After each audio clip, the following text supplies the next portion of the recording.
ভয় পেও না। যাও জাদুর জিন, বাজারে গিয়ে চালের বস্তা নিয়ে আসো। যাও যাও যাও, ঘরে একটুও চাল নেই। লালুর পেছনে লালুর লেজ সোজা করার জন্য অনেক বছর ধরে দৌড়াতে থাকে। না ও কোনোদিন লালুর লেজ সোজা করতে।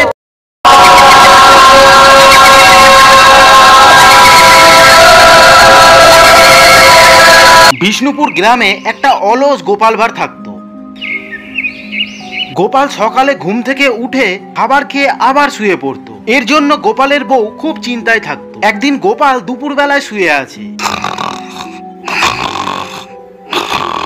আরে এবার তো উঠে যাও। হে ভগবান, কে জানে এ কতদিন এভাবে শুয়ে থাকবে।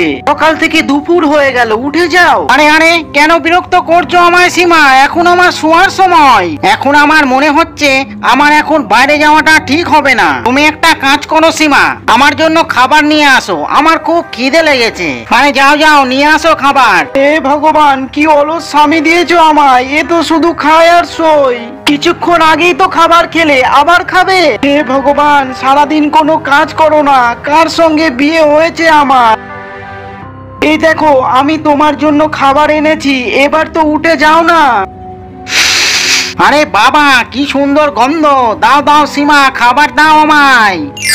আজকে তো তুমি পায়েসও বানিয়েছো দেখছি। বাবা বাহ সীমা, খুব ভালো লাগলো। খুব ভালো খাবার বানাও। বাহ, তোমার জবাব নেই। হে ভগবান, ওইসব তো ঠিক আছে, কিন্তু তুমি বাজার থেকে কিছু জিনিস নিয়ে আসো। ঘরের জিনিস সব শেষ, এখন আমি কি বানাবো? কি বললে সীমা? ঘরের জিনিস শেষ? ঠিক আছে, আমি কালকে নিয়ে আসবো। আমার মনে হচ্ছে এখন বাইরে যাওয়াটা ঠিক হবে না। তোমার হাতে রান্না খেয়ে আমার শরীরটা খুব ক্লান্ত হয়ে গেল। আমার খুব ঘুম পাচ্ছে। আমি একটা কাজ করি সীমা, আমি শুয়ে পড়ি। হ্যাঁ, আমি শুচ্ছি। হে ভগবান, তুমি সারাদিন শোয়া ছাড়া আর কিছু ভাবো না। আমি বিরক্ত হয়ে গিয়েছি। এইরকম যদি হতে থাকে তাহলে আমি বাপের বাড়ি চলে যাব, বলে দিলাম তোমায়। আচ্ছা ঠিক আছে সীমা, এই বিষয়টা নিয়ে আমি পরে ভাববো। এখন আমার খুব ঘুম পাচ্ছে। তুমি আমায় শুতে দাও। তখনই গোপাল নাক ডাকতে ডাকতে ঘুমিয়ে পড়ে। পরের দিন সকালে একটা সাধু গোপালের বাড়িতে ভিক্ষা চাইতে আসে। আরে কেউ আছে? সাধুকে ভিক্ষা দাও। আরে সাধু বাবা, কি চাই আপনার বলেন, এখনই আপনাকে নিয়ে এসে দিচ্ছি। মেয়ে, আমার খুব খিদে লেগেছে, যদি কিছু খাবার পেতাম তো একটু শান্তি পেতাম। আরে হ্যাঁ হ্যাঁ সাধু বাবা, আসেন আসেন, আমাদের ঘরে আসেন। এখনই আমি আপনার জন্য খাবার নিয়ে আসছি। আরে কি হলো সীমা, কেন চিল্লাচ্ছ? তুমি আমার ঘুমটা নষ্ট করলে। কার সঙ্গে কথা বলছো? আরে ভগবান, উঠে গেলে তুমি, কি আশ্চর্য ব্যাপার। দেখো দেখো, সাধু বাবা এসেছে আমাদের বাড়িতে। গোপাল তখন সাধু বাবাকে দেখে খুব খুশি হয়। আসেন সাধু বাবা, ঘরে আসেন। তখন সীমা সাধু বাবাকে খেতে দেয়। বাবা বলেন, আমার হাতের খাবার কেমন লাগলো? বাবা, খুব সুন্দর খাবার ছিল, আমার আত্মা শান্তি পেল, আমি খুব খুশি হলাম। মেয়ে, তুমি আমার কাছে তোমার একটা ইচ্ছে চাইতে পারো। তখনই গোপাল এই কথা শুনে খুব খুশি হয়। কি সত্যি সাধু বাবা, আপনি আমার একটা ইচ্ছে পূরণ করতে পারেন? যদি এটা সত্যি হয় সাধু বাবা, তাহলে আমায় একটা বর দেন, যেন কোনোদিন আমায় কাজ না করতে হয়। আমি আমার সারা জীবন আরাম করেই বেঁচে থাকতে চাই। গোপালের এই কথা শুনে সাধু বাবা হতাশ হয়ে যায়। এটা তুমি কি বলছো ছেলে? এটা তো মানুষের জীবন, আর মানুষকে বেঁচে থাকতে হলে তো কাজ করতেই হবে। সাধু বাবা, আপনি তো বললেন যে আমার একটা ইচ্ছা পূরণ করবেন, এর জন্যই তো আমি আমার একটা ইচ্ছা বললাম সাধু বাবা। এখন আপনি যদি আমার ইচ্ছা পূরণ না করেন, তাহলে তো আপনার শব্দের অপমান হবে সাধু বাবা। তখন গোপালের এই কথা শুনে সাধু বাবা চিন্তায় পড়ে যায়। আচ্ছা ঠিক আছে, তুমি যখন বলছো তোমার ইচ্ছা অবশ্যই পূরণ হবে।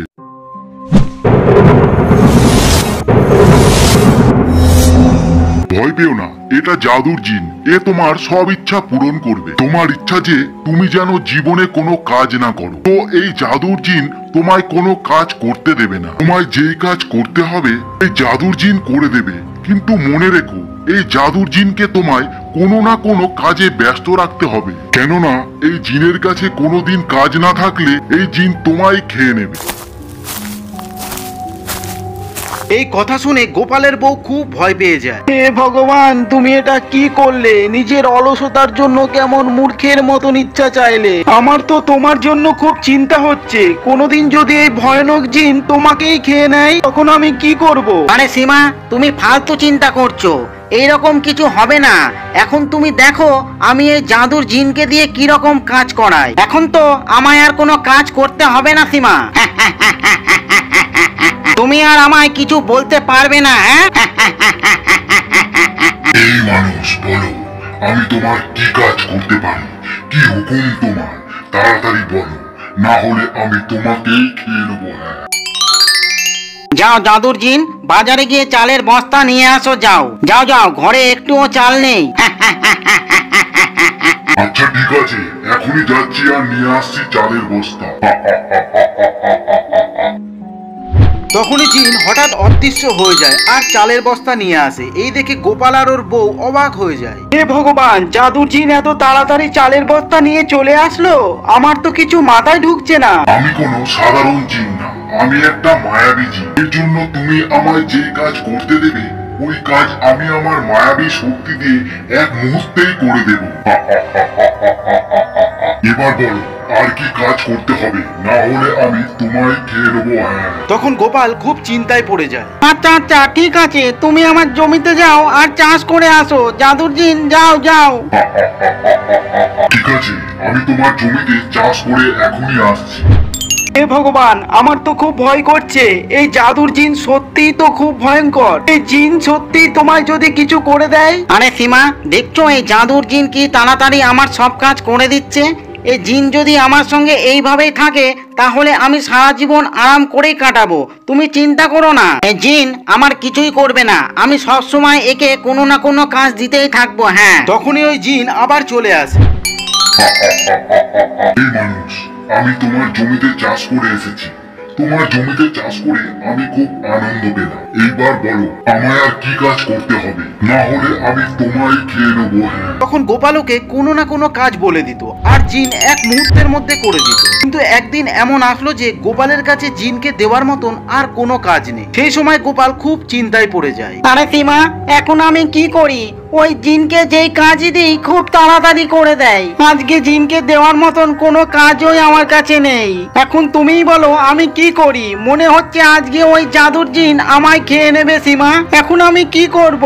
আমি তোমাকে প্রথমেই বলেছিলাম যে ওই জিন খুব ভয়ঙ্কর, কিন্তু তুমি চিন্তা করো না, ওই জিনকে আমি তোমার কিছুই করতে দেব না। কিন্তু তুমি কথা দাও যে আজকের পরে সব কাজ তোমাকেই করতে হবে। হ্যাঁ ঠিক আছে সীমা, আজকের পরে সব কাজ আমি নিজের হাতেই করব, কিন্তু তুমি ওই জিনের হাত থেকে আমায় বাঁচাও সীমা। আচ্ছা ঠিক আছে, এবার তুমি দেখো ওই জিনকে আমি কি আশ্চর্য কাজ দিই, কিন্তু ওই জিন এই কাজ কোনোদিন পূরণ করতে পারবে না। তখনই ওখানে জাদুর জিন চলে আসে। মানুষ, বলো আজ আমায় কি কাজ করতে হবে, তাড়াতাড়ি বলো, না হলে আমি তোমাকেই খেয়ে নেব।